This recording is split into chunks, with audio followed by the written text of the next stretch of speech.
क्या देखे, भारत की सामान्य परिचय, उसके बाद भूगर्भिक संरचना देखे,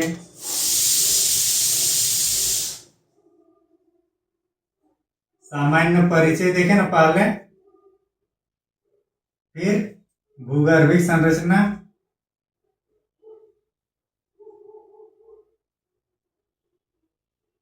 भूगर्भिक संरचना के बाद हम लोग भू आकृति देखे। भू आकृति में लगभग 3 क्लास चला और अभी हम लोग जो है अपवाह तंत्र में। कौन सा है? अपवाह तंत्र। क्या है टॉपिक? आज का टॉपिक क्या है? अपवाह तंत्र मतलब नदी वगैरह सब हम लोग अब पढ़ेंगे।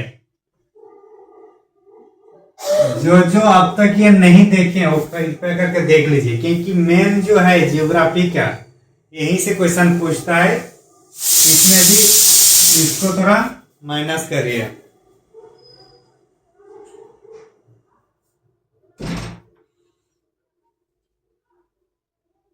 इसमें उतना क्वेश्चन नहीं पूछते जितना आकृति और अपवाह तंत्र और इसमें। तो अगर एनटीपीसी हो या एसएससी जेएसएससी जो भी हो, अगर क्वेश्चन पूछा जाएगा जियोग्राफी से, मान के चलिए 6 से 7, तो यही 2-3 टॉपिक से ही देखने को ज्यादा मिलेगा। सामान्य परिचय, आकृति, भू आकृति और अपवाह तंत्र में।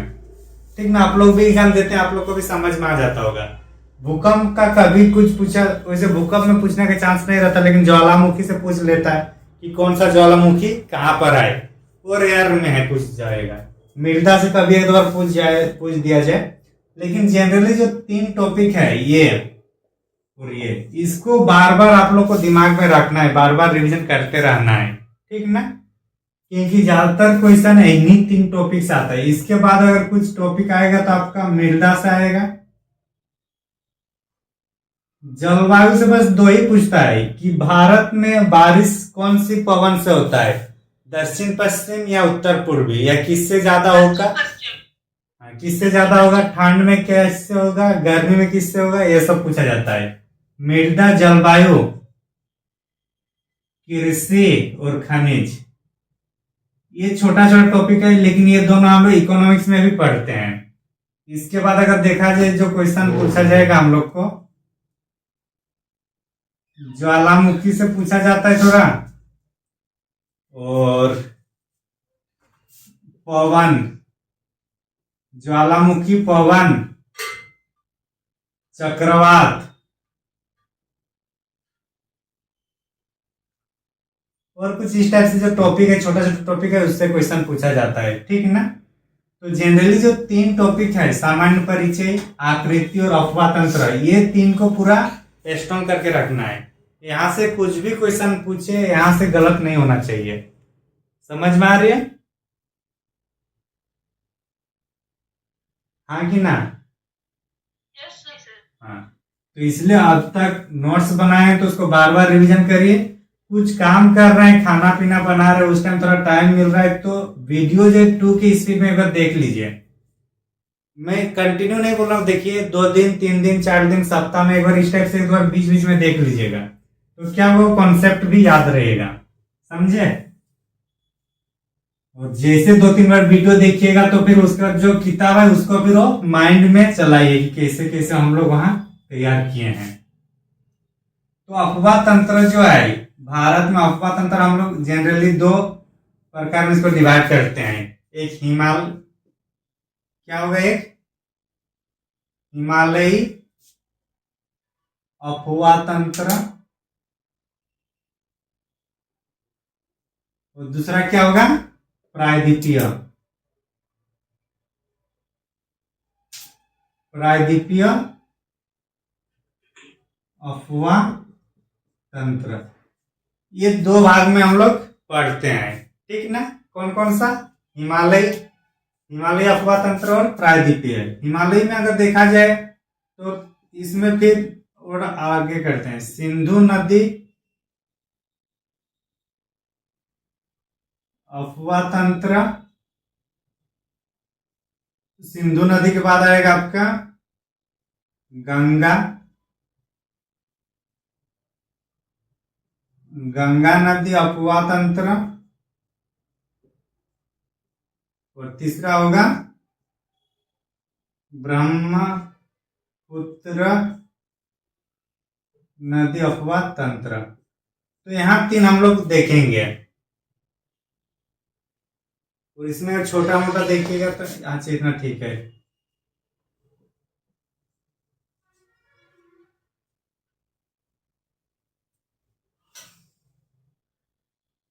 इसमें हम लोग का प्रायद्वीपीय अपवा तंत्र, तो अगर हम लोग देखें छोटा नागपुर वाला भी इधर से आ जाएगा, तो स्वर्ण रेखा एक होगा,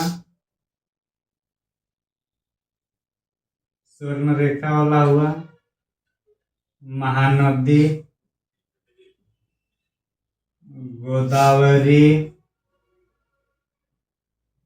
कृष्णा, कावेरी। तो इस तरह से जो भी नदी आई इसको फिर हम लोग डिवाइड करके अगर पढ़े तो 2 टाइप से यहाँ पढ़ सकते हैं। एक अरब सागर में मुहाना बनाता है, दूसरा होता है बंगाल की खाड़ी। अरब सागर में जो नदी प्रभावित होती है, जैसे इसमें होगा साबरमती, साबरमती, माही, नर्मदा, तापी। नीचे और चला जाएंगे तो हम लोग कौन सा नदी होगा, और कौन सा नदी है, साबरमती, माही, नर्मदा, तापी, सरस्वती, काली नदी भी एक है गोवा साइड जाएंगे तो, और कौन सा है, भरतपुंजा, भरतपुंजा। इस तरह से नदी हम लोग का अरब सागर वाला होगा। बंगाल की खाड़ी में देखें तो हम लोग शुरू करते हैं स्वर्ण रेखा, महानदी, गोदावरी,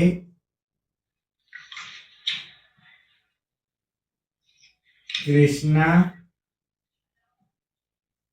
कावेरी। स्वर्ण रेखा, महानदी, गोदावरी, कृष्णा, कावेरी। उसके बाद क्या हुआ, पेन्नार, और वो है मतलब बहुत सारा। तो इस टाइप से जो भी है ये सब नदी हम लोग पढ़ेंगे।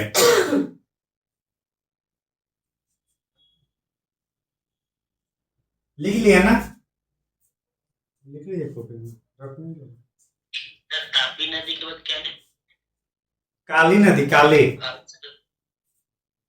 तापी, हाँ काली नदी, भरतपुंजा, जुआरी नदी भी एक होगा शायद, जुआरी आपका गोवा में है शायद।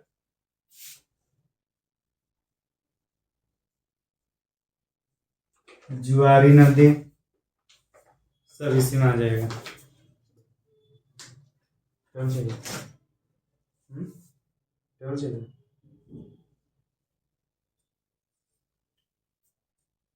लिख लिया लिखना। जी सर।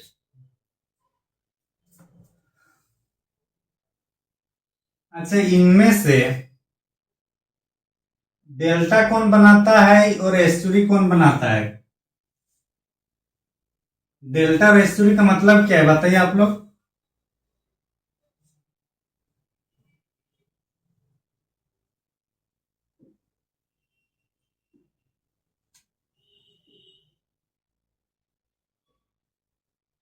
मान के चलिए सागर है, ठीक, महासागर है,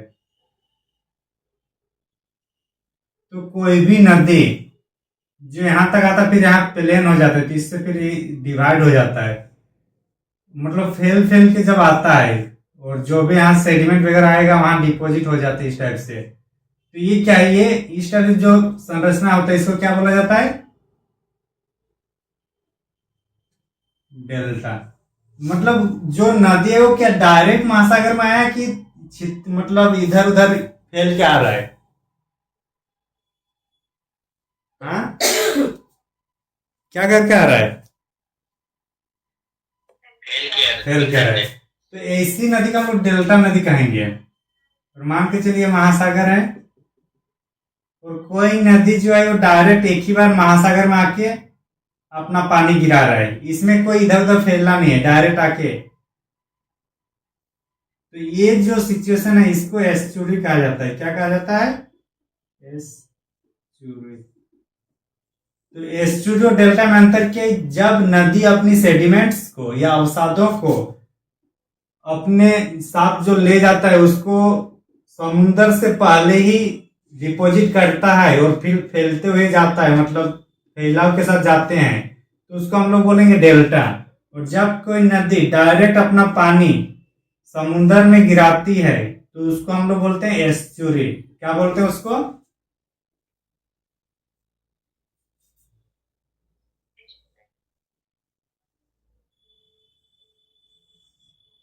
इधर जैसे कि मान के चलिए दोनों पर्वत है, ठीक? कौन सा दो पर्वत है? एक विंध्याचल और एक सतपुड़ा। इन दोनों, सतपुड़ा का जो मैकल रेंज है, मैकल रेंज से कौन सी नदी निकलती है? कौन सी नदी निकलती है मैकल रेंज से?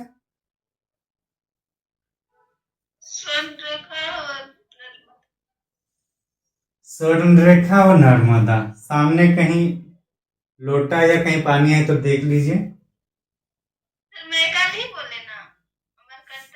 तो स्वर्णरेखा कहाँ से निकलते है बताइए ना आप। स्वर्णरेखा और स्वर्ण नदी में अंतर है, ठीक? तो मैकल रेंज से जो उत्तर की ओर जा रहा है वो स्वर्ण नदी है, ठीक ना? स्वर्णरेखा नहीं है। और इधर जो जा रही है कौन सा नदी है हम लोग का? नर्मदा है ना? अरे हाँ कि ना? गुड। ये पर्वत है, ये भी पर्वत है। जब दोनों पर्वत के बीच में कोई नदी जा रहा है तो क्या ये ज्यादा फैल पाएगी इधर उधर? जाहिर सी बात है, नहीं फैल पाएगा। दूसरी बात की ये जो पर्वत है उस नीचे जो गड्ढा है उसमें आ रहा है, तो इसके आसपास कुछ ये भी पर्वत भी नहीं है कि उसको काट छाट करके लाए, और डायरेक्ट यहां तक ये पर्वत जाए तो क्या वो सीधा पानी समुद्र में आ जाएगा ना?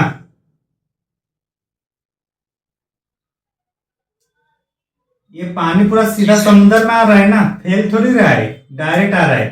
तो इस टाइप से जो नदी, मतलब पश्चिमी घाट में जो नदी प्रभावित होती है, अपना मुहाना बनाते हैं, वो किसका उदाहरण होता है?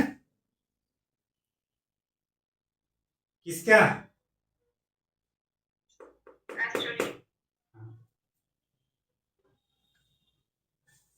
इधर से जैसे गंगा नदी आ रहा है, ठीक? गंगा नदी यहाँ आते आते फिर वो फैल जाते इधर उधर, फिर अलग अलग शाखाओं के माध्यम से फिर ये कहाँ तक पहुंचते हैं हम लोग का? नदी पहुंचते हैं। तो जितना भी इधर हरिद्वार, उत्तराखंड, बिहार, झारखंड, जो भी आसपास का जो सेडिमेंट है इसी आसपास में यहाँ डिपॉजिट करेगा, निक्षेपण करेंगे। तो इसके साथ मतलब डायरेक्ट पानी क्या हो रहा है समुद्र में, जो इस यहाँ से जो प्रवाह है वो प्रवाह डायरेक्ट हम लोग का समुद्र में जाकर नहीं गिर रहा है, बल्कि फैल के गिर रहा है। तो इस टाइप से जो ये बनता है, मतलब फैलते हुए जो पहुंचना या जो सेडिमेंट है उसको डिजोपिट करना, तो उसको हम लोग क्या बोलते हैं? डेल्टा। तो पूर्वी घाट में जो भी नदियां अपने मुहाना बनाते हैं वो अधिकांश, बोल सकता अधिकांश क्या, सभी इसमें जो डेल्टा बनाते हैं। समझ में आया? अरे हाँ कि ना? जी सर। हाँ सर। गुड। चलिए हेडिंग लिखिए, सिंधु नदी अफवाह तंत्र। कौन सा? अच्छा, और एक सदाबहार नदी किसको कहेंगे? जो सर 12 महीना बहते रहेगी। हाँ, सदाबहार। तो हिमालय की नदियां ऑलमोस्ट सदाबहार है, जैसे गंगा हुआ, यमुना हुआ, ये सब क्या है? सदाबहार। प्रायद्वीपीय पठार की नदियां, ये क्या होगा? मौसमी होगा। बारिश के सीजन में नदी में पानी रहेंगे, बाकी टाइम नहीं। लेकिन दक्षिण भारत की एकमात्र नदी जो सालों भर पानी रहता है वो नदी कौन सा है? कावेरी। कौन सा है? कावेरी नदी है जो सालों भर पानी बहती है।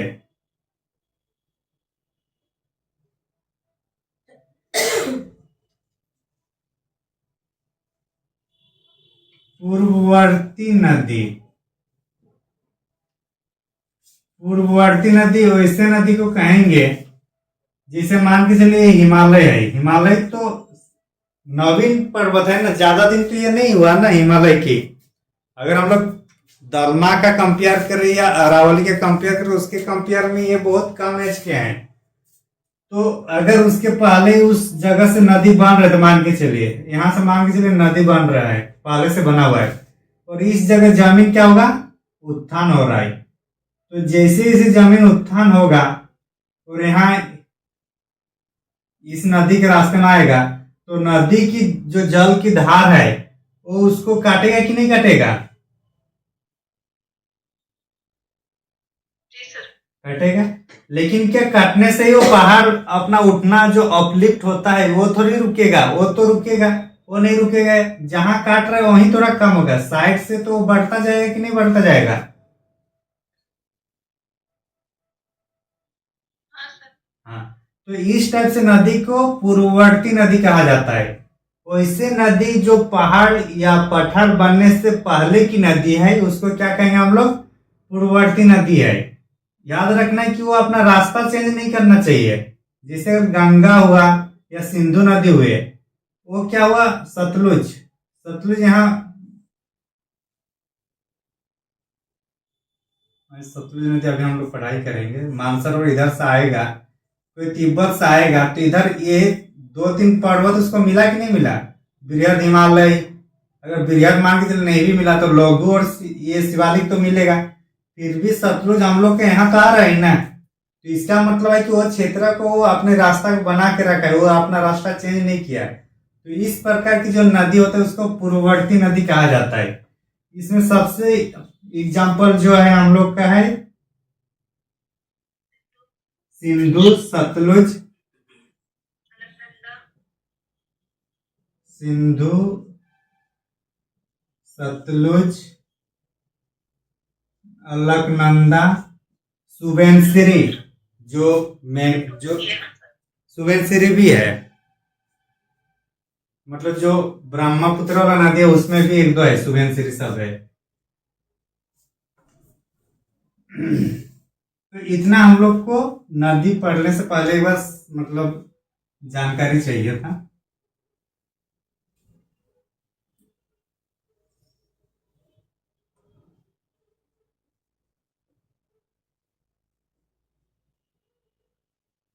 सिंधु नदी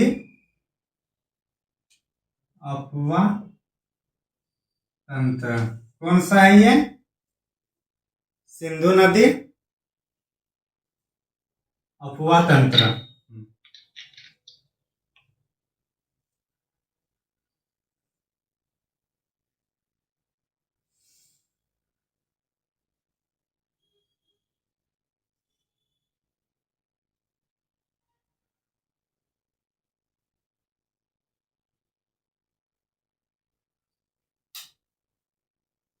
ये मानसरोवर है क्या यहाँ पे? मानसरोवर। हम लोग अगर 6-7 की बुक में जाएंगे तो मानसरोवर से 3 नदी निकलती है। कौन कौन से? कौन कौन से बोलिए। नदी नदी, सिंधु नदी और ब्रह्मपुत्र। सतलुज, सिंधु और ब्रह्मपुत्र। ये हम लोग 6-7 के बुक में देखेंगे। जब 11-12 के बुक में जाएंगे तो इस पास जो एग्जैक्ट जो पॉइंट है उसको हम लोग तब देखेंगे, ठीक ना? जैसे कि जो ये सिंधु नदी है, कौन सी नदी है ये?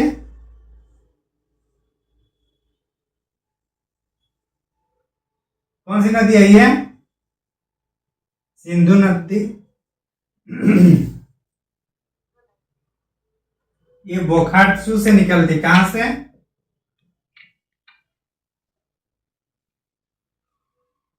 बोखारचू ये जगह का नाम है, वहां से निकलती। एक एग्जैक्ट पॉइंट जो है सिंधु नदी जहां से निकलती उसका नाम क्या है? बोखारचू। इसको अगर और देखा जाए तो इसको सिंगी खंबन भी बोला जाता है।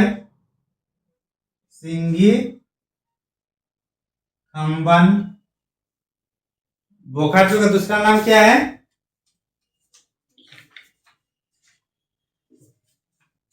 क्या नाम है?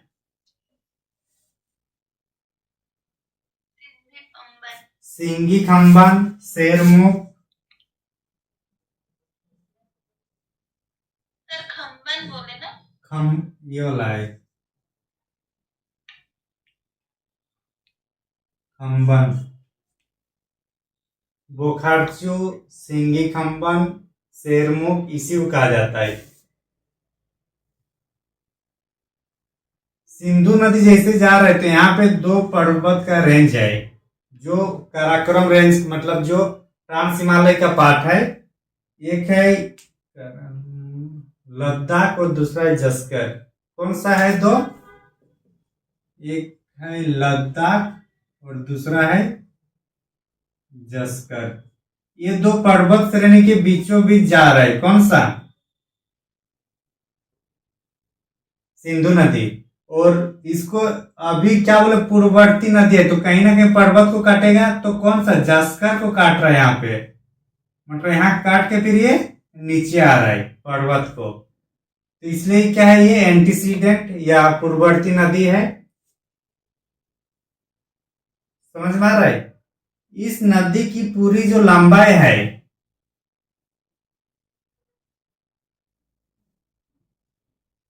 2880 किलोमीटर है। कितनी लंबाई है? 2880 किलोमीटर। लेकिन 1114 किलोमीटर कहां पे है? सिर्फ इंडिया में। इंडिया में कितना है? 1114 किलोमीटर।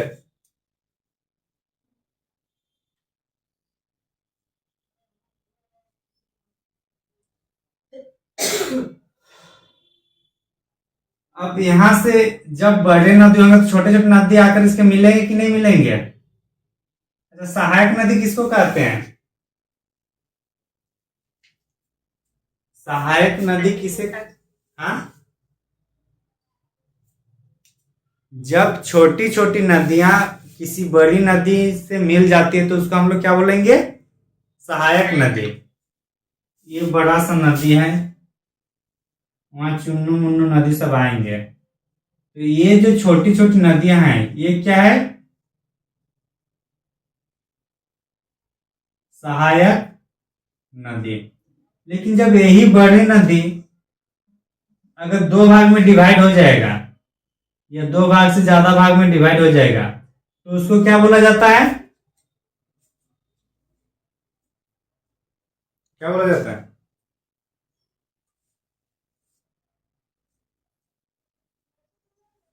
वितरिकाएं। वितरिकाएं। एग्जाम्पल दीजिए तो कोई एक नदी जिसकी वितरिकाएं हैं, कौन सी है?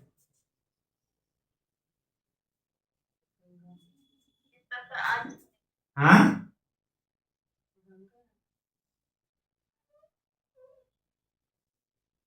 कौन सी नदी है? गंगा। दो भाग में कौन कौन सी दो भाग में डिवाइड हुआ है?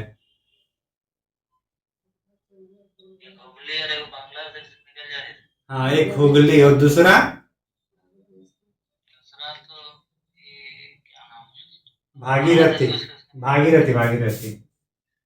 तो जब बड़ी नदी में छोटी छोटी नदी आकर मिले तो उस छोटी नदियों को सहायक नदी कहते हैं, और जब बड़ी नदी अपने छोटे छोटे भागों में विभक्त होता है तो उसको वितरिकाएं कहा जाता है। समझे?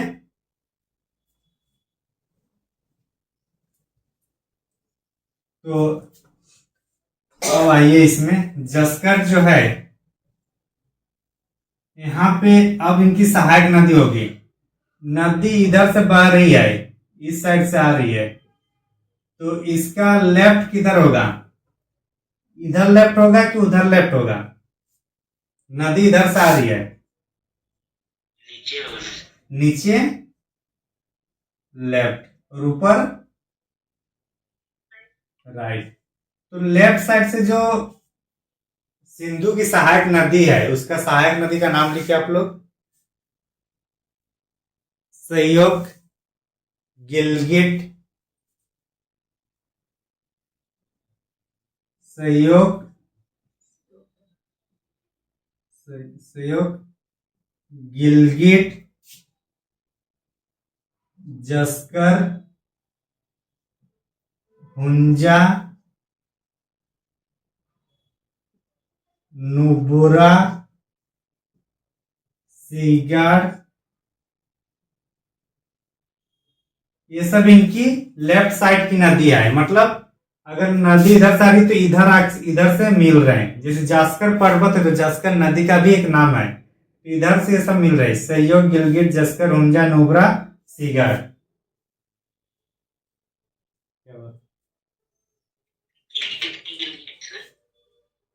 क्या बोल रहा है? गिलगिट, गिलगिट, गिरगिट नहीं, गिलगिट,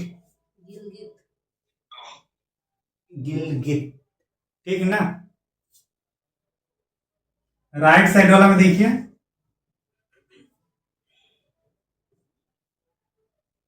काबुल, कुर्रम,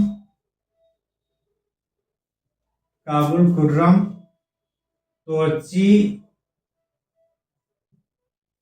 काबुल, कुर्रम, तोची, इतना रख लीजिए, काफी है। सहयोग, गिलगिट, जस्कर, हुंजा, नुब्रा, सीगर लेफ्ट साइड से। राइट साइड से आ रहा है काबुल, कुर्रम, तोची। लेफ्ट में ही और एक नदी आएगा हम लोग का, पंचनद। पंचनद मतलब कौन सा नदी होगा पंचनद में? सॉरी, भारत की जो 5 नदी जो सिंधु की सहायक नदी है, कौन कौन सी है? झेलम, चेनाब, रावी, ब्यास, सतलुज। तो पांचों को मिला के पंचनद कहा जाता है। झेलम, चेनाब, झेलम, चेनाब,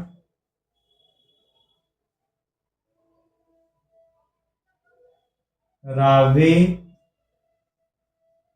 ब्यास और सतलुज, ये पांचों को पंचनद कहा जाता है। ये सिंधु घाटी की लेफ्ट साइड से ज्वाइन करती है।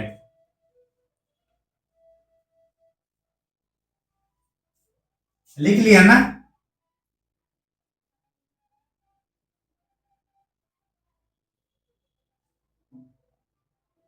लिख लिया?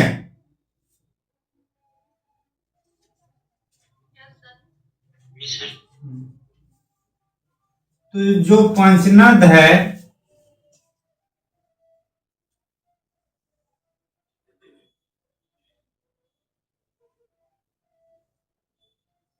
पांच हुआ ना, 1 2 3 4 5। झेलम, चेनाब, झेलम, चेनाब, रावी, ब्यास, सतलुज, ये सब कहाँ कर मिल रहा है? सब मिथनकोट में। कहां पर?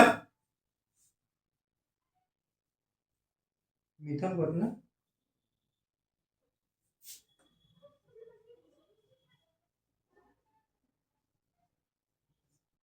मिठनकोट में जाके ये सब मिल रहा है। और ये कहां पे है? पाकिस्तान में। तो पंचनद सिंधु नदी पे जो मिल रहा है, उस जगह का नाम क्या है? मिथनकोट। और ये कहां पर है? ये पाकिस्तान में।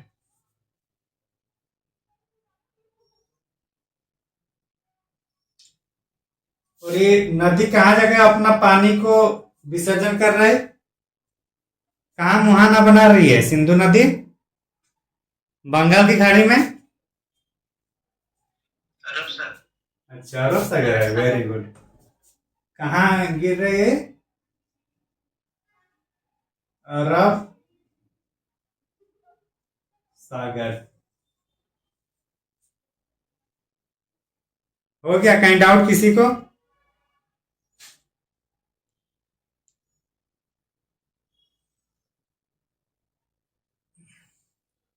मिटा देना।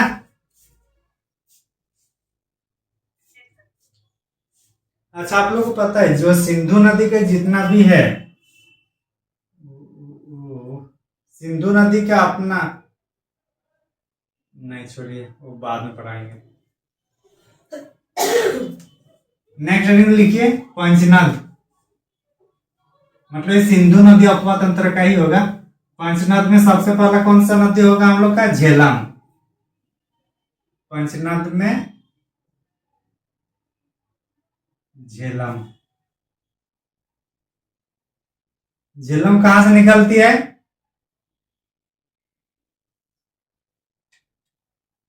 पीरपंजल। पीरपंजल कौन से हिमालय का पार्ट है? इससे पहले नहीं पढ़ा है, बताइए, आप लोग पढ़े हैं? कौन सा? Very good. और कुछ? आंसर देना जल्दी जरूरी नहीं है, आंसर सही देना जरूरी है, समझे? पहले सोच लीजिए कि पीरपंजल है क्या। अगर आप कुछ बोल रहे हैं तो उसमें आप अपने से क्वेश्चन करिए कि क्या आप सही बोल रहे हैं, नहीं तो क्या, तो जल्दीबाजी में गलत हो जाता है और एक बार गोला भरने के बाद फिर दोबारा कोई चांस नहीं होता है। तो पीरपंजल जो है वो लघु हिमालय का पार्ट है। कौन सा? यहाँ बताया था जम्मू और कश्मीर में जो होता है उसको पीरपंजल कहा गया। हिमाचल प्रदेश में जो होता है उसको धौलाधर कहा गया। उत्तराखंड में जो होता है उसको नागटिवा या मैसूरी कहा गया। नेपाल में जो है उसको महाभारत रेंज कहा गया। याद आ रहा है कुछ? 2 दिन हुआ कि नहीं, आप लोग सब भूलने में लगे हैं।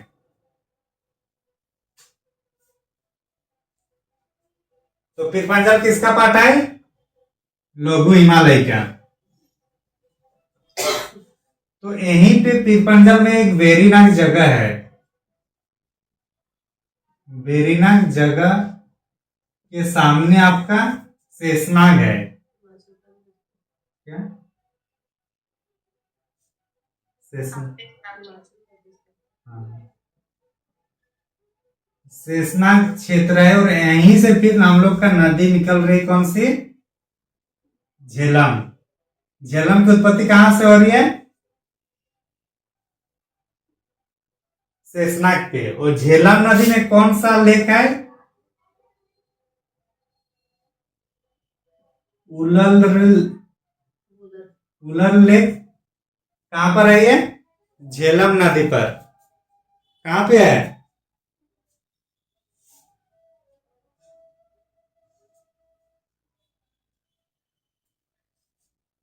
हुआ?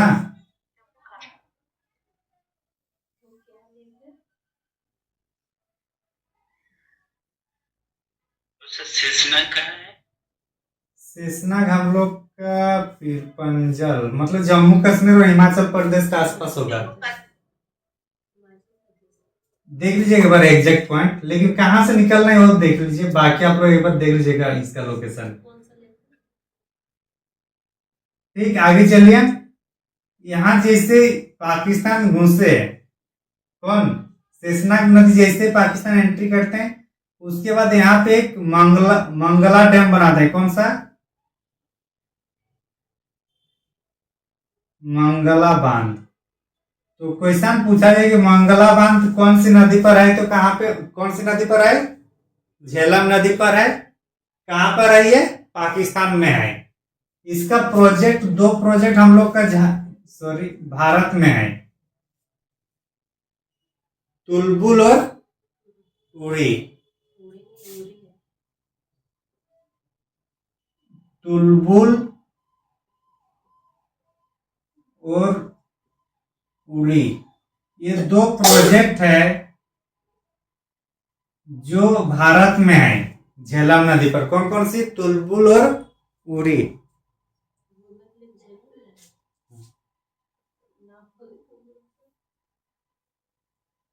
लिख लें इतना दूर।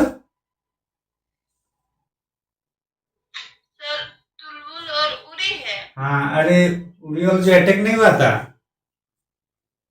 वही वाला है।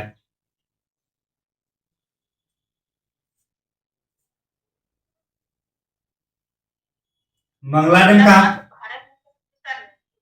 ये दोनों भारत में है, और ये मंगला बांधा ये पाकिस्तान में है।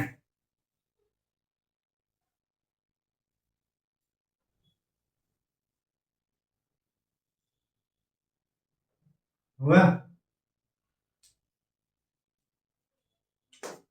Yes sir.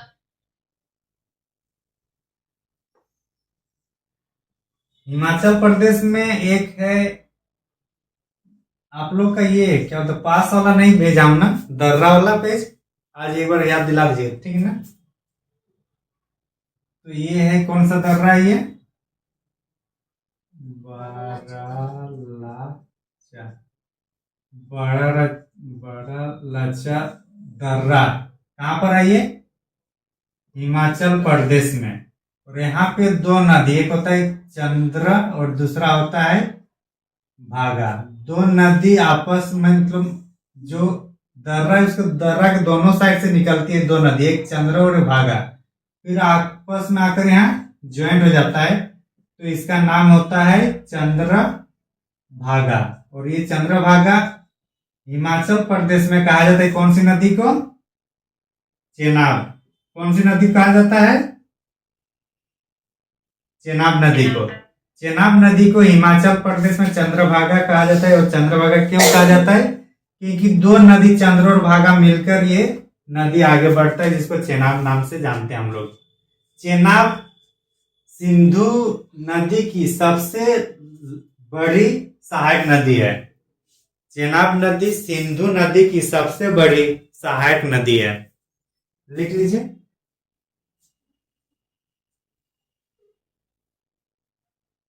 लिखिए।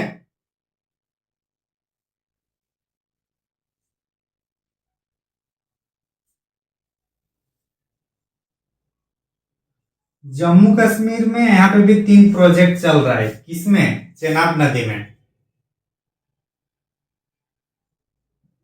बगलिहार, दुलहस्ती और सलाल, ये तीनों प्रोजेक्ट है जो जम्मू कश्मीर में है। बगलिहाल, दुलहस्ती और सलाल।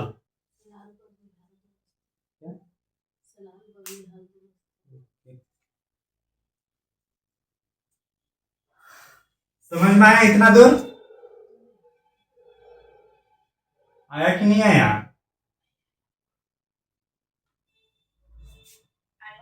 Very good. कितना? 2 नदी हुआ, और कितना बचा? 3।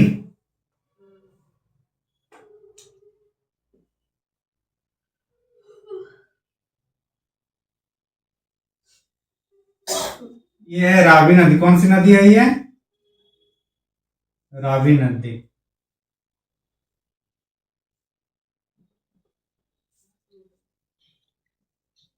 सर छोटा सा मैप बना के मैप में दिखा दीजिए, तब अच्छे से याद रहेगा। अरे महाराज, पहले इसको पढ़ लीजिए फिर बता देंगे। पहले इसका जो कंटेंट है लास्ट में जो फाइनल करेंगे ना, 5 नदी क्या, जी सर। हाँ उस टाइम कराएंगे। पहले इसको लिख लीजिए। रोहतांग दर्रा के पश्चिम से ये निकलता है। कौन सा दर्रा?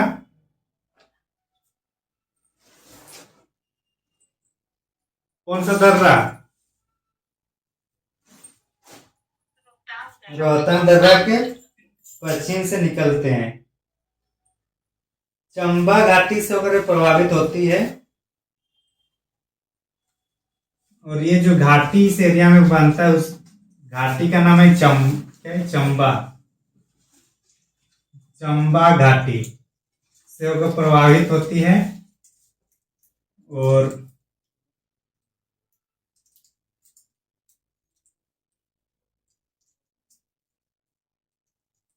क्या है? चमेरा प्रोजेक्ट यहाँ 2 चलता है।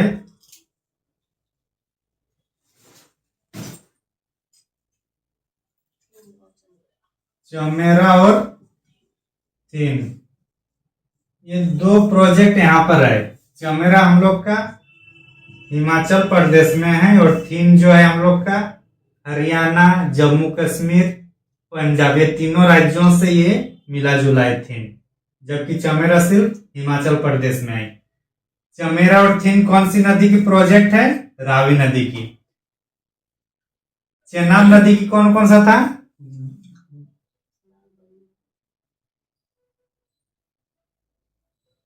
ठीक, अग्निहार, दुलहस्ती, सलाल। सलाल। और ये कौन सा ऊपर वाला कौन सा नदी है हम लोग का? झेलम। झेलम से दो तिलबुल और उड़ी। हाँ, तीन नदी हो गया ना? अरे हुआ ना तीन? हाँ सर, वहाँ पे रावी निकलती कहाँ से? तो इसका ये तो रोहतांग दर्रा के सामने से निकलती है रावी नदी। रोहतांग दर्रा, रोहतांग दर्रा के एक्चुअली ये पूर्वी भाग है, वहां से निकलती है। अभी और एक दो नदी बचा हुआ है।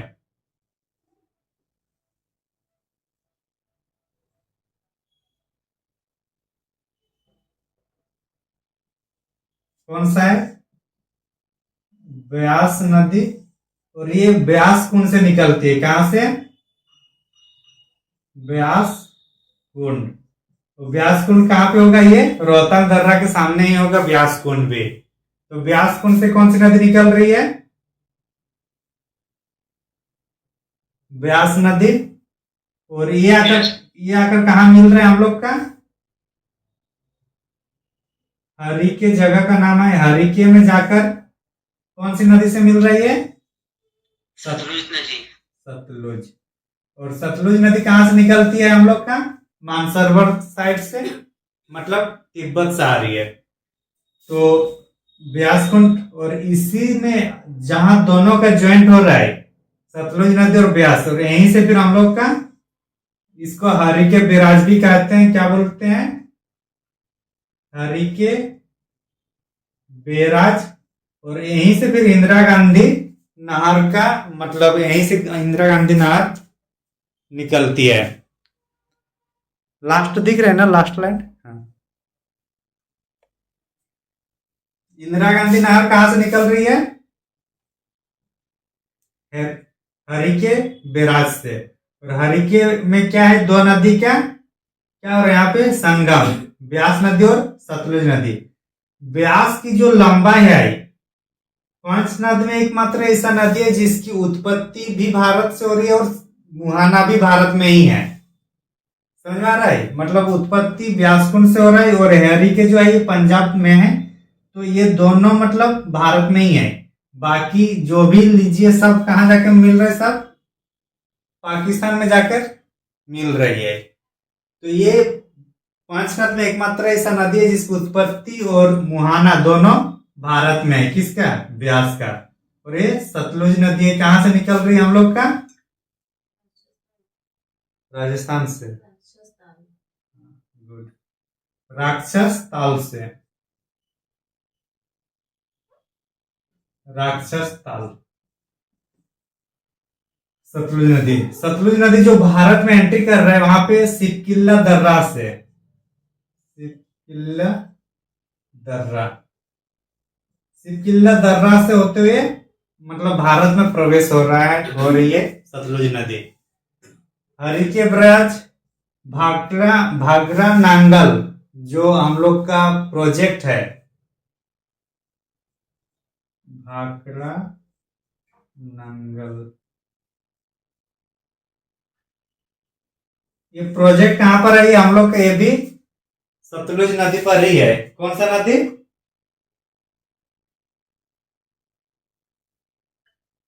हाँ। तो इतना जो पांचों है वो आप उसको मैप में दिखाएंगे। इतना लिख लिया ना?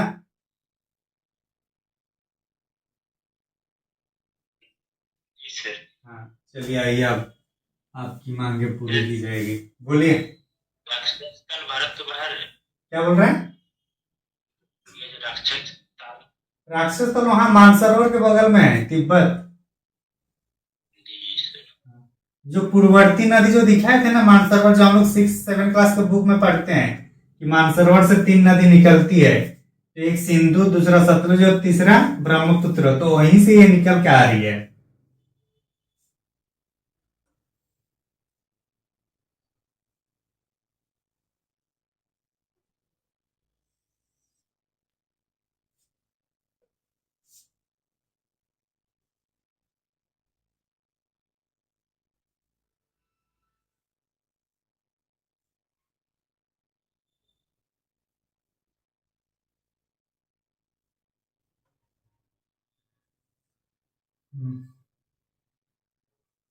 ये कौन सा है? मान सरोवर। इसकी इधर है बोखारचू, क्या नाम है?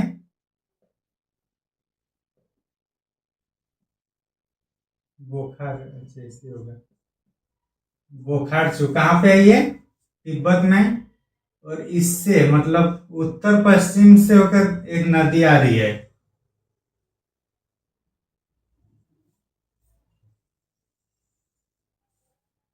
कौन सा नदी आई है? सिंधु नदी है। कहां से निकल रही है?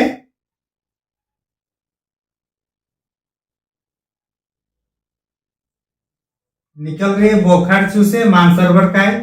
भारत में जो एंट्री हो रही है उसको दमकच कहा जाता है, जिस जगह पे इसकी एंट्री होती है, ठीक।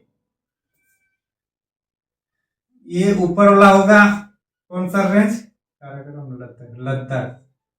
लद्दाख रेंज। और ये वाला होगा जस्कर रेंज। दोनों रेंज के बीच से होकर प्रवाहित होती है। कौन कौन सी? लद्दाख और जस्कर के बीच में। यहाँ इसकी जो लेफ्ट साइड से जो इनकी सहायक नदी होगी वो होगी सैयद, गिलगिट, जस्कर, हुंजा, नुब्रा और सिंगर। और अंतिम रूप से जो आएगा वो हम लोग का पंचनद आएगा। पंचनद, फिर उसको हम लोग यहाँ डिफाइन करेंगे। उत्तर से उसका मतलब दाएं साइड से जो मिलने वाले होगा वो होगा काबुल, कुर्रम, तोची, गोमल, सब ये मतलब राइट साइड से आएंगे। सिंधु नदी में जो, अच्छा, यहाँ पे जो पंचनद है, पंचनद में सबसे पहले कौन सा आ रहा है? झेलम ना।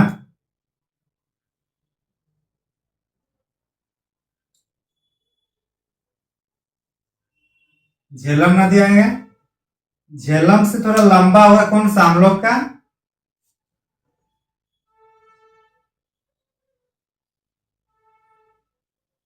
एक्चुअली झेलम नदी आकर इसमें मिल जा रही है, किसमें? झेलम नदी आकर इसमें मिल जा रही है, किसमें? चेनाब में।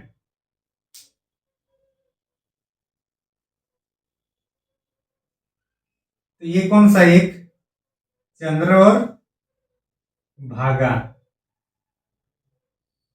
ठीक। उसके बाद आएगा कौन सा नदी?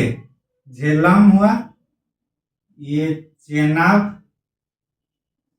चेनाब के बाद क्या? रावी आएगा। रावी कहाँ मिलती है? कहां से निकलती है रावी नदी? रोहतांग दर्रा के पूर्वी भाग से रावी नदी निकलती है ना? अरे हाँ कि नहीं? रोहतांग दर्रा के पूर्वी भाग से रावी नदी निकलती है ना?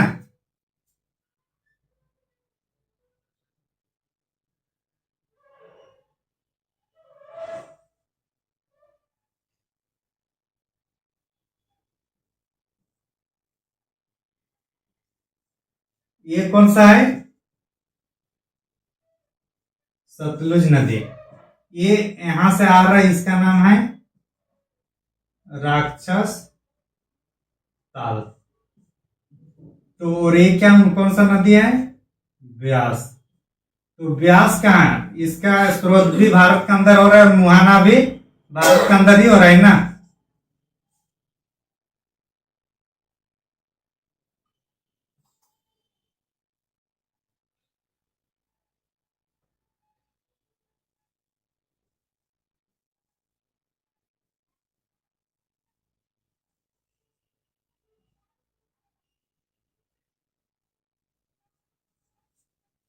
कहीं डाउट? सुरेश, जी सर। यही बोल रहे थे ना, हो गया ना? सर झेलम के राइट साइड वाले क्या लिखा? चंद्र। चंद्र और ये भागा, दोनों मिलके चंद्र भागा हो जाएगा। हम लोग का चेनाब नदी को बोला जाता है हिमाचल प्रदेश में। जी सर। हाँ,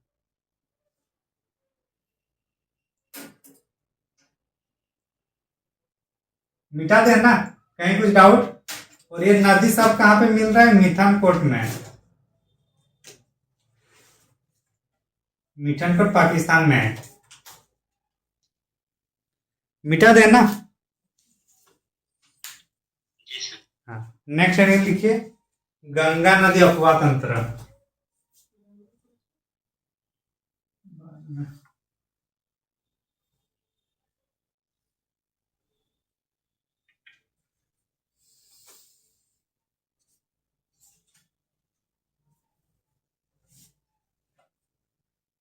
ये इंडियन ज्योग्राफी 15 से 16 नवंबर तक ही जाएगा, ठीक है ना? उसके बाद इकोनॉमी को पढ़ेंगे। इकोनॉमी 10-15 दिन में कंप्लीट करेंगे। फिर टाइम बचेगा तो फिर ज्योग्राफी का अगर कुछ छोटा छोटा टॉपिक है तो उसको पढ़ेंगे, लेकिन इसको 15 से ज्यादा नहीं देंगे, ठीक है ना? क्योंकि मेन इंपॉर्टेंट आप लोग का अफवाह तंत्र तक ही है। इसके बाद नदी वगैरह, ये मृदा वगैरह, उसको थोड़ा बहुत देख लेंगे। और दिसंबर जो होगा, दिसंबर महीना पूरा हिस्ट्री चलेगा, इतिहास। उस टाइम थोड़ा बहुत इधर भी रिवीजन करते हुए चलेंगे। कुछ कुछ छोटा छोटा टॉपिक होगा तो बीच बीच में आधे घंटे 1 घंटे या किसी 1-2 दिन ज्योग्राफी को कर लेंगे, अगर कुछ बड़ा टॉपिक बचेगा तो। समझे?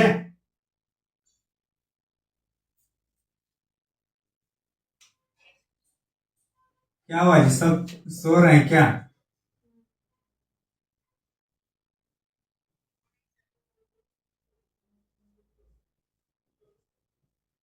लेकिन एग्जाम के पहले ज्योग्राफी का भी सभी क्वेश्चन मतलब आ जाएगा, जो जो टॉपिक से आता है। गंगा नदी कहाँ से निकलती है? उत्तराखंड के गोमुख से। किसके, कहाँ से?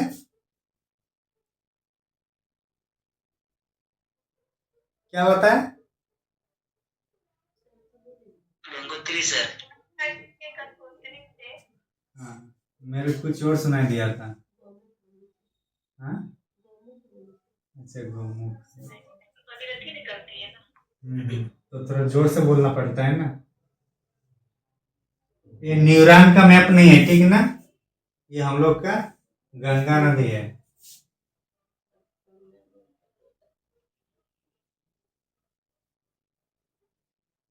बद्रीनाथ से क्या निकलते हैं?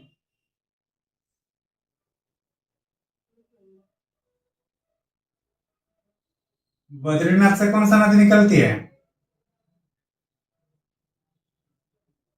अलकनंदा। और मंदाकिनी से?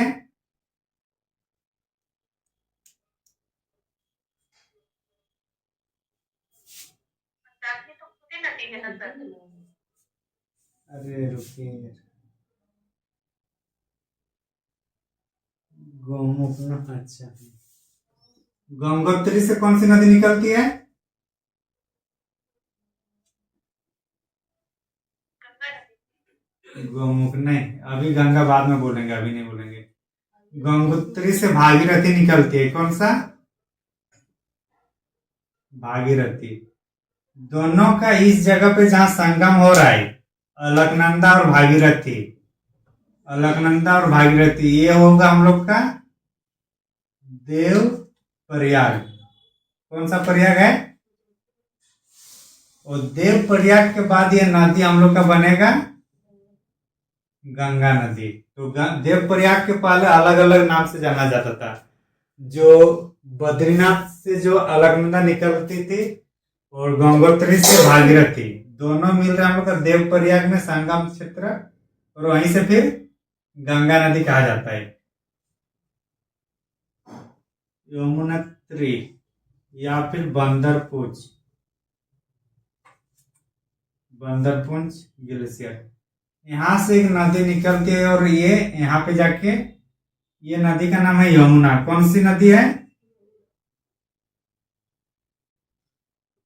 यमुना। और ये प्रयाग में मिल रही है किससे? गंगा से।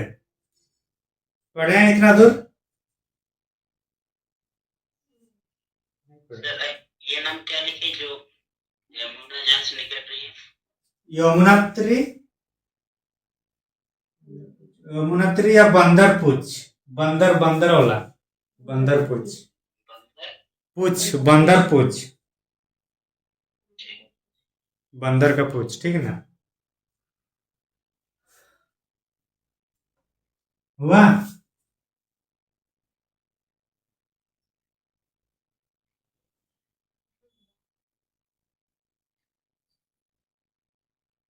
जी सर। रामगंगा, गोमती, गोमती घाघरा, गंडक, बूढ़ी गंडक, गोमती, रामगंगा, गोमती घाघरा, गंडक, बूढ़ी गंडक, उसके बाद कौन सा? कोसी,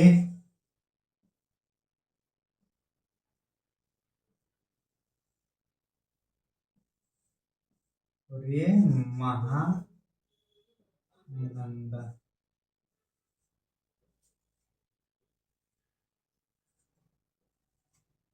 ये सब इसकी सहायक नदी है गंगा की। ऊपर साइड वो लेफ्ट साइड से आके ज्वाइन कर रहे हैं गंगा नदी में। रामगंगा, गोमती, घाघरा, घाघरा, घाघरा, गंडक, बूढ़ी गंडक, कोसी और महानंदा, ये सब लेफ्ट साइड से आ रहा है। यमुना, फिर यमुना, चंबल, सिंधु, यमुना के बाद क्या है? कैन, सोन, सोन, यमुना, सोन, टोंस, कौन सी नदी है? टोंस जमुना का हो जाएगा। यमुना, सोन, सोन के बाद हम लोग का कौन सा? उत्तरी कोयल वगैरह सब आएगा। अच्छा, सोन के साइड में गया ना। कर्मनासा हो गए, कर्मनासा, और एक है यमुना, सोन, टोंस, टोंस ही है, ठीक। इसका है चंबल, सिंध, बेतवा, केन, यमुना का है।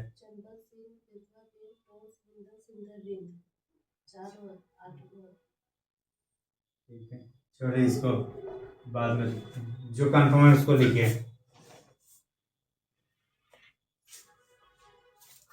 रामगंगा, गोमती घाघरा, गोमती घाघरा, गंडक, बूढ़ी गंडक, कोसी, महानंदा, वहां तक लिख लिया ना?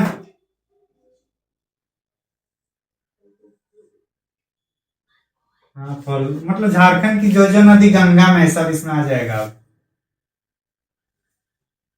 यहाँ तक हो गया ना?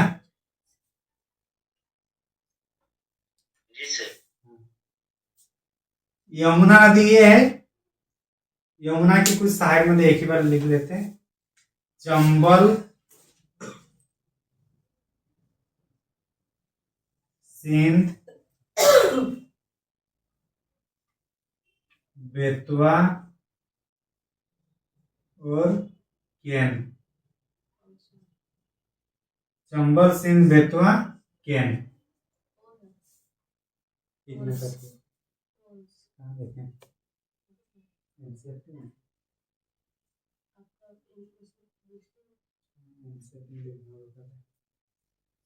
कोई भी बुक में अगर कुछ डाउट होगा तो एनसीईआरटी में कंफर्म करना होता है, ठीक है ना?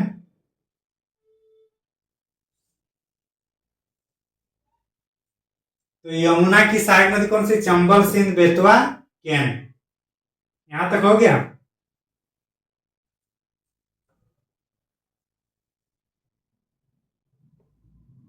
लिख लिए इतना दूर?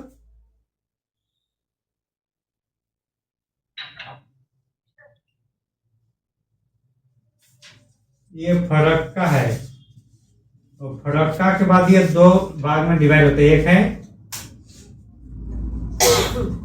भागीरथी और नीचे वाला होगा हुगली। हुगली वेस्ट बंगाल चला गया और भागीरथी बांग्लादेश। आगे वाला पेज 2 में जाएगा। इतना तो लिख लिया ना? सर उसको पासवर्ड भी बोलते हैं। अरे बहुत कुछ बोलते हैं, अभी इतना तो लिखे ना। इतना दूर हो गया, अभी उसका और एक पार्ट बनेगा यहाँ से। इसको फिर यहाँ से 2 जगह फिर इसको फिर और जूम करना होगा। ये वाला एक बार जूम होगा और यहाँ वाला एक बार जूम होगा। क्या बोल रहे हैं? कौन सा वाला में क्या? गंगा के बाद जो और दो नदी है वो तो गंगा के बाद नीचे साइड ये गंगा में मिला है नीचे साइड से सोन के बाद। सोन के बाद एक कर्मनाशा दीजिए, फल्गु दीजिए। हम लोग का झारखंड का नदी दीजिए। सोन नदी तो बॉर्डर हो रहा है ना हम लोग का। सोन के बाद जो भी झारखंड की नदी वहां मुहाना बना रही है गंगा। क्या बोल रहे हैं? आवाज क्लियर नहीं आ रहा। सोन नदी जो हम लोग का गढ़वा होके प्रवेश कर रही है ना, ये क्या बोलते हैं, गंगा में। सोन नदी हम लोग का गढ़वा होती ही जा रही ना। जी सर। तो सोन के बाद जो भी उनके दाएं साइड में जो भी नदी गंगा नदी में मतलब प्रवेश करती है झारखंड की, वो सब उसमें उदाहरण में आ जाएगा। समझे? लेकिन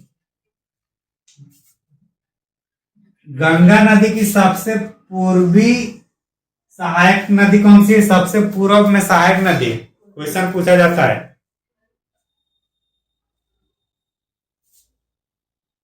गंगा नदी की सबसे पूर्वी कौन सा हो रहा है? महानंदा। गंगा नदी की सबसे प्रथम जो सहायक नदी मिलता है, फर्स्ट सहायक नदी कौन सा है? रामगंगा। रामगंगा में जिम कार्बेट नेशनल पार्क है, इसलिए उसको रामगंगा नेशनल पार्क के नाम से अभी उसको चेंज किया गया है। पता है ना?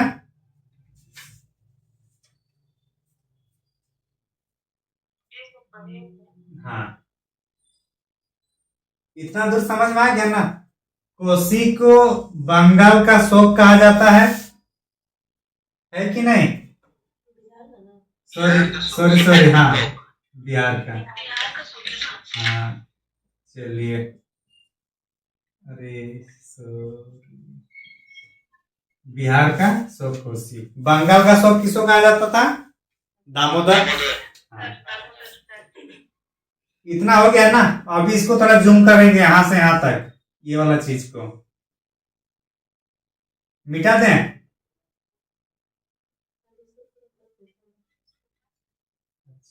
ठीक है, इसको ये लास्ट वाला को पहले पूरा कर लेते इसको।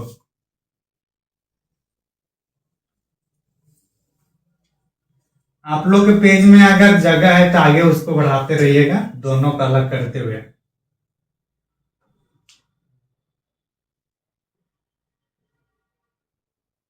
फड़क्का से मैं आगे आ रहा हूं, ठीक ना?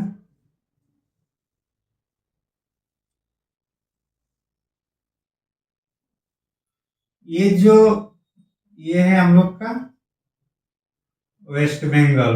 और वेस्ट बंगाल में इसको क्या फड़क्का तक की इसका नाम क्या था?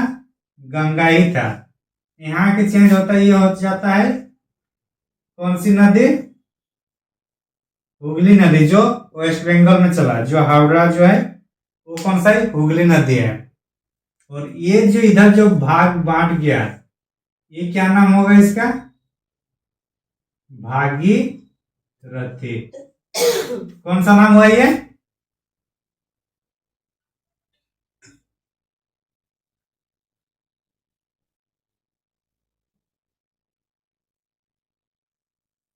ये बांग्लादेश में आ गया और ये भारत में रह गया। इधर से भागीरथी नाम हो रहा है, उधर से हम लोग का ब्रह्मपुत्र नदी आ रहा है। कौन सा नदी आ रहा है?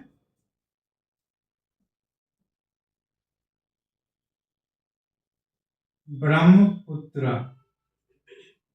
ब्रह्मपुत्र नदी में जैसे यहाँ पे ये आया, कौन सा, ब्रह्मपुत्र, और इधर तीस्ता नदी है, ठीक। तो यहाँ के फिर जो भागीरथी है उससे मिल रही कौन, ब्रह्मपुत्र, तो इसका नाम हो जाएगा फिर जमुना, नहीं सॉरी, पद्मा। क्या नाम होगा, पद्मा। इसके बाद फिर से और एक इधर से नदी आ रहा है, मेघना। इसके जैसे मेघना मिले तो इस नदी का नाम फिर हो रहा है मेघना, और अंततः ये मेघना के नाम से ये हम लोग के यहाँ डेल्टा बनाते हुए समुद्र में मुहाना बना रहा है, मतलब बंगाल की खाड़ी में। समझ में आ गया। तो भागीरथी बांग्लादेश में कहा गया, उधर से ब्रह्मपुत्र आया, और ये ब्रह्मपुत्र यहां तक आ गया, कहा, ये हम लोग का ब्रह्मपुत्र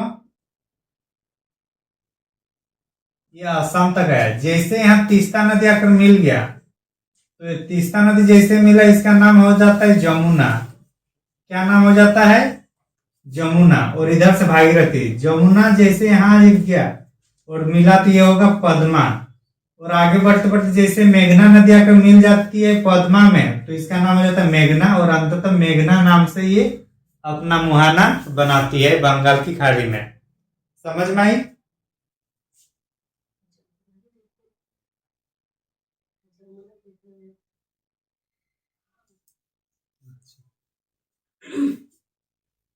ये समझ में आ गया ना पूरा कहानी।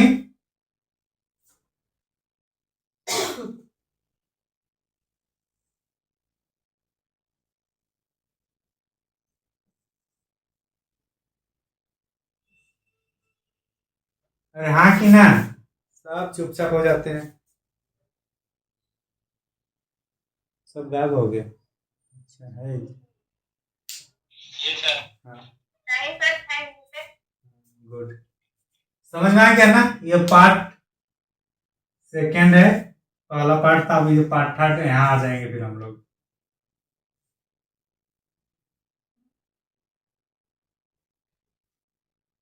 नहीं नहीं, पार्ट वन पार्ट टू मत करिए आप लोग। हो गया ना, समझ में आ गया ना। इसको थोड़ा अभी हम लोग आगे बढ़ाते हैं, इसके अंदर भी कुछ कुछ है, लिखते चलिएगा। जमुना कहाँ कहा गया, मेघना कहाँ कहा गया, और पद्मा कहाँ कहा गया।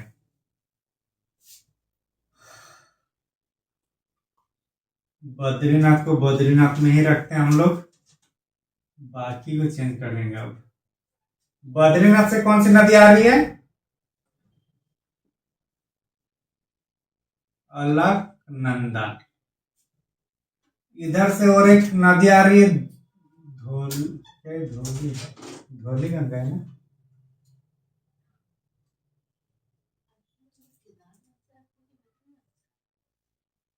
अलकनंदा देखो एक बार।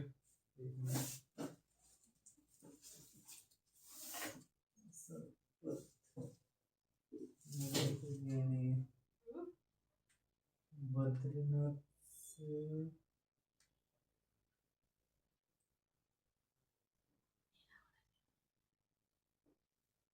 केदारनाथ से मंदाकिनी नहीं है। ठीक है, चलिए।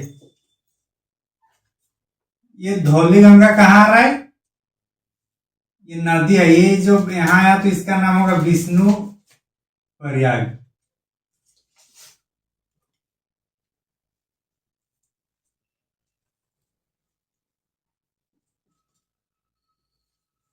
विष्णु प्रयाग। तो विष्णु प्रयाग में कौन कौन सी दो नदी मिल रहा है, एक अलकनंदा और दूसरा धौली गंगा। ये नाम पूरा इसका अलकनंदा ही रहेगा। अलकनंदा आगे चला जाएगा, फिर यहाँ आएगा नंदाकिनी। कौन सी नदी, नंदाकिनी। ये वाला जब नंदाकिनी जब अलकनंदा से मिल जा रही थी, इसको होगा नंद प्रयाग। कौन सा प्रयाग होगा,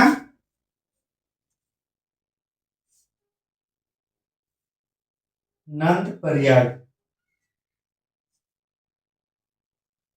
फिर और एक नदी इधर से आ रहा है पिंडर। कौन सी नदी?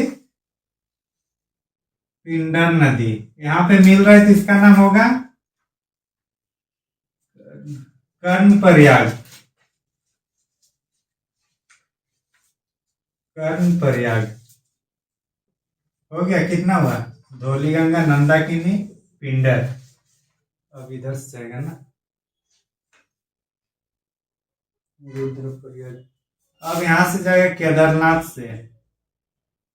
केदारनाथ से जाएगा। केदारनाथ से कौन सी नदी जाती है? मंदाकिनी ना? कौन सा?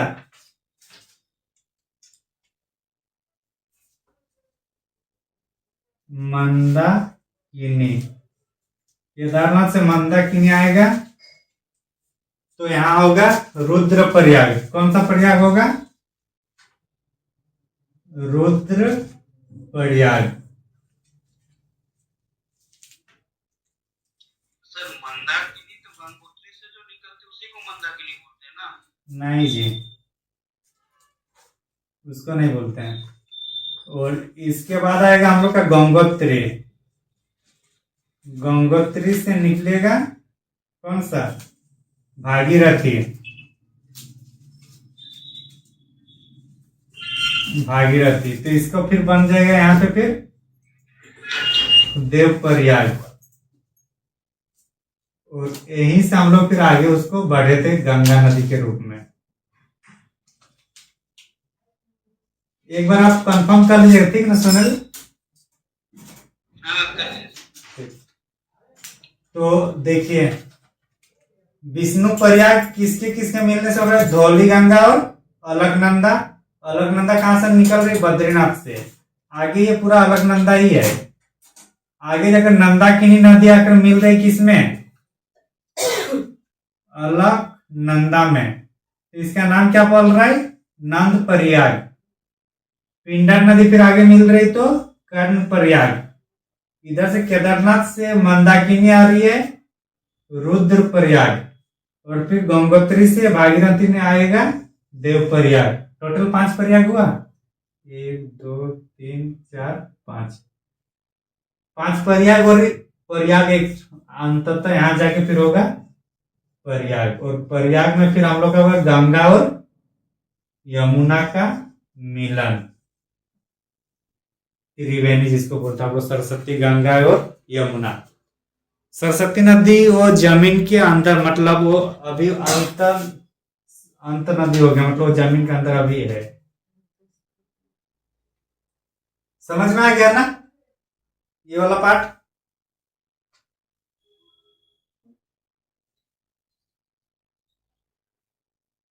समझ में आ रहा है कि नहीं?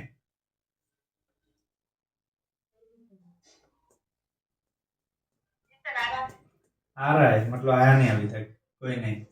बद्रीनाथ से निकल रही अलकनंदा। आगे जो सबसे बड़ी होती है उसी को मुख्य नदी माना जाता है। इधर छोटी नदी आ रही है धौलीगंगा। तो अलकनंदा धौलीगंगा जहां पे संगम हो रहा है, जहां पे मिल रहा है, उसको विष्णु प्रयाग कहा जाता है। अलकनंदा फिर से आगे बढ़ी, इधर से नंदाकिनी नदी आ रही है और अलकनंदा में मिल रहे हैं, तो ये होगा नंद प्रयाग। फिर आगे बढ़ने से पिंडर नदी आ रही है और अलकनंदा में मिल रहा है कर्णप्रयाग। फिर राइट साइड से केदारनाथ से मंदाकिनी नदी आके मिल रही है इस किस में? अलकनंदा में, तो इसका होगा रुद्रप्रयाग। और फिर गंगोत्री से भागीरथी नदी आ रही है और देवप्रयाग में मिल रही है। और देवप्रयाग से ही फिर अलकनंदा का नाम परिवर्तित होके गंगा नदी बनता है। क्वेश्चन यहाँ पूछा जाता है कि गंगा नदी कौन से 2 नदी के मिल होने से बना है? तो एक होगा भागीरथी और ये होगा अलकनंदा। अलकनंदा और भागीरथी नदी के मिलने से कौन सा नदी बना? गंगा नदी। पूछा जाता है कि गंगा नदी का जो ये हुआ, मतलब नामकरण, ये कौन से प्रयाग से हुआ? तो ये देवप्रयाग के बाद से हुआ। केदारनाथ या मंदाकिनी और अलकनंदा के मिलने से कौन सा प्रयाग जाना जाएगा? उसको रुद्रप्रयाग। कर्णप्रयाग में कौन से 2 नदी की मिलन को है? पिंडर और अलकनंदा। कर्णप्रयाग। तो इसी टाइप से यहीं से क्वेश्चन मतलब ये होता है। नहीं पता उतना। कहीं डाउट किसी को?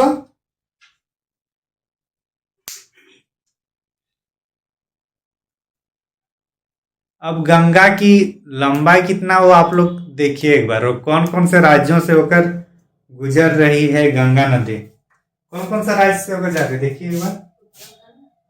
उत्तराखंड, यूपी, बिहार, झारखंड, वेस्ट बंगाल। कितना हुआ? 1 2 3 4 5, कितने राज्यों से होकर जा रही है? और 7 2500 कितना किलोमीटर है? एक बार सर्च करके देखिएगा ना कितनी लंबाई है गंगा की, गंगा मैया की। 2536, मतलब 2500 मान के चलिए, 2500 लंबाई है।